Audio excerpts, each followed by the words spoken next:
Welcome back to my channel. माझ्या चेहऱ्यावरून दिसत असेल की मूड नॉट सो हॅपी आहे. काल फोनच्या बरोबर प्रॉब्लेम झाला म्हणून माझा मूड ऑलरेडी खराब होता. त्याच्यानंतर आज मला समजलं मी सगळे डॉक्युमेंट्स, मला एक डॉक्युमेंट बनवायचं आहे, त्यासाठी मी डॉक्युमेंट काढले. तर माझ्या डॉक्युमेंटचाही उंदरांनी चुरा केला आहे.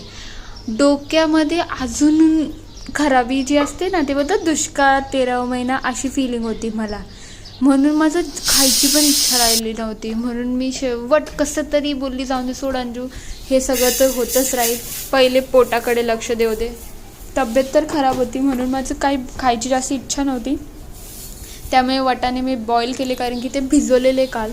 जर ते नसते गेलं तर ते खराब झाले असते. म्हणून मी त्यांना बॉईल करून त्यांचं एक सॅलेड बनवण्यावरती होती. आणि दुसरीकडे मी राईस शिजत घातलेला की बाबा मीनवाईल हेही चालत राहील. त्याच्यामुळे दोन्हीकडे मी कट्टूवर चालत होती.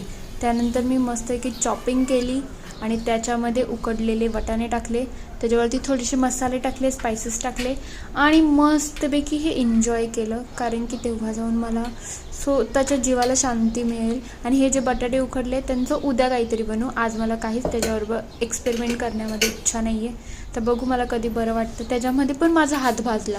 म्हणजे 2 दिवसापासून जे सगळं चाललं आहे ना, त्याला काही लिमिटच राहिली नाही अशी मला फिलिंग आहे. एक नाही तर एक काही ना काही बिघडतच चाललं आहे खरं बोललं तर.